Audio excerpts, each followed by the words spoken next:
l'économie. Il est 7h45, invité de l'économie ce matin, Benjamin Cardozo, PDG de LECAB, président de la Fédération française de transport des personnes sur réservation. Bonjour Benjamin Cardozo. Bonjour.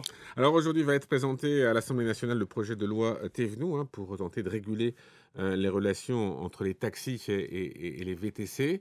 Alors, on va parler, bien sûr, création de richesse avec vous et emploi. Mais avant cela, est-ce que vous pouvez nous expliquer ce que vous pensez de ce projet de loi ?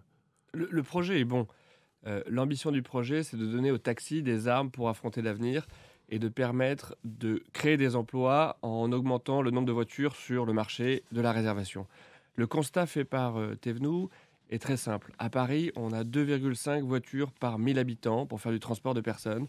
Dans une ville de taille comparable, que ce soit Londres, New York ou Dublin, ce ratio est environ de 8 à Londres et va jusqu'à 17 à Dublin. Donc ailleurs, ça marche. On voit qu'ailleurs, VTC et taxi peuvent cohabiter. Alors, pas forcément VTC et taxi. À Dublin, où le rapport est le plus important, 17, ce ne sont que des taxis qui officient sur le transport de personnes. Dans certaines villes, on a fait le choix de restreindre le marché de la maraude, celui des taxis, en limitant le nombre de taxis. On a créé en corrélation un système de plaques qui vaut de l'argent et ce marché est fermé. Pour compléter le marché, on a permis aux VTC de se développer. Donc, on a deux façons de traiter le problème. Soit on limite le nombre de taxis, on permet aux VTC de se développer, soit on ne limite pas le nombre de taxis et le nombre de taxis se développe librement pour servir la demande. Alors là, est-ce que vous pensez que ce projet de loi va permettre un peu de calmer les esprits ? On se souvient de la guerre qu'il y avait eu entre VTC et taxis au mois de février. Est-ce que vous pensez que là, c'est une avancée ? Je le souhaite véritablement. Il y a un avenir commun aux VTC et aux taxis. L'analyse qu'on peut faire dans le monde entier, c'est que plus on met de voitures en circulation, plus la situation des taxis est enviable. Le chiffre d'affaires des taxis augmente au fur et à mesure qu'on augmente le nombre de VTC. L'attractivité du métier augmente au fur et à mesure qu'on augmente le nombre de voitures.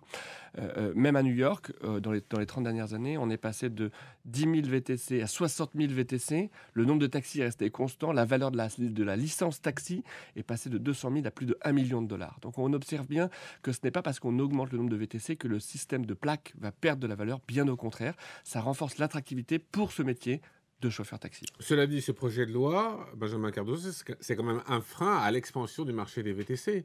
Il est plus réglementé, ça va être plus contraignant. La différence entre la volonté affichée par le député et ce qui est présent dans ce projet de loi, c'est des barrières administratives. C'est-à-dire que la volonté du projet de loi, c'est de dire on va mettre plus d'emplois, on va permettre la création de ces 30 000, 40 000, 50 000 emplois qui manquent sur le bassin parisien. Dans les faits, au 1er janvier, donc déjà dans le précédent projet qui avait été pris par le gouvernement, on a une barrière forte qui a été mise à l'entrée avec une formation de 250 heures obligatoire pour toute personne qui voudrait devenir chauffeur. La formation professionnelle, c'est très bien. Simplement, il faut laisser le temps aux gens de pouvoir créer des écoles avant d'obliger de faire une formation. Le projet est passé en novembre, applicable au 1er janvier. En 2 mois, personne ne peut créer des écoles. La conséquence de ça, depuis le 1er janvier, le CAB a reçu plus de 2000 demandes de personnes qui souhaiteraient devenir chauffeurs. Qui veulent travailler pour avec le CAB parce qu'elles ont entendu des histoires autour d'eux de personnes qui travaillent déjà avec nous. Et on ne peut pas aujourd'hui leur permettre de commencer à travailler parce qu'elles n'ont pas de formation. Donc aujourd'hui, le CAB monte des partenariats, ça prend du temps. À terme, on va réussir à faire ces formations. Mais on a déjà mis une première barrière administrative qui a ralenti considérablement la croissance et notre capacité à créer des emplois. Dans ce nouveau projet de loi, il y a maintenant une capacité financière. On va demander à un chauffeur qui souhaite devenir chauffeur VTC, un futur chauffeur, de pouvoir démontrer une capacité financière de 1 500 €. J'aimerais comprendre pourquoi un chômeur qui est déjà dans une situation difficile doit, en plus de trouver 3 000 € pour se faire former, maintenant justifier de 1 500 € de capacité financière. En quoi le fait d'être défavorisé ne vous rend pas une personne de qualité ?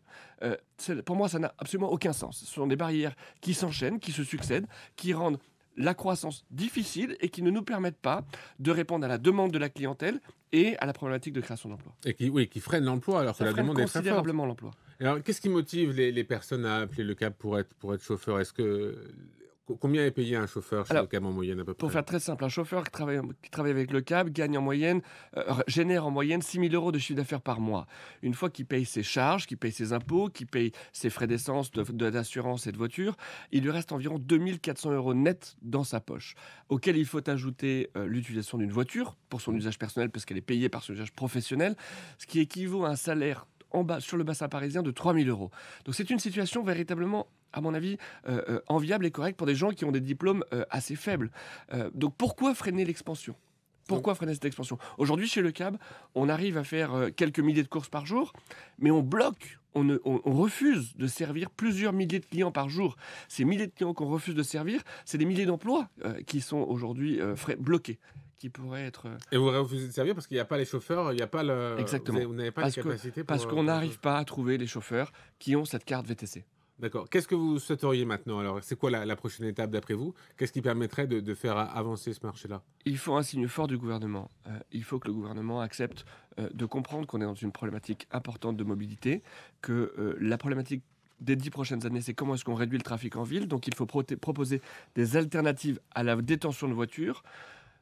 Et pour ça, il faut montrer des signes forts d'aide à la formation de ces chauffeurs, d'aider au financement de ces formations, d'enlever ces histoires de capacité financière, de permettre de débloquer ce marché. Et ça se ferait pas aux dépens des taxis. Ça serait pas l'un et l'autre ne sont pas incompatibles. Ne sont pas du tout incompatibles. D'abord, aujourd'hui, je m'adresse à tous les taxis locataires de Paris qui louent leur licence 150 € par jour. Chez le cab, vous louez votre licence, votre voiture, 39 € par jour. À chiffre d'affaires quotidien comparable, je vous laisse faire la différence de chiffre d'affaires qui vous revient pour vous, chauffeur.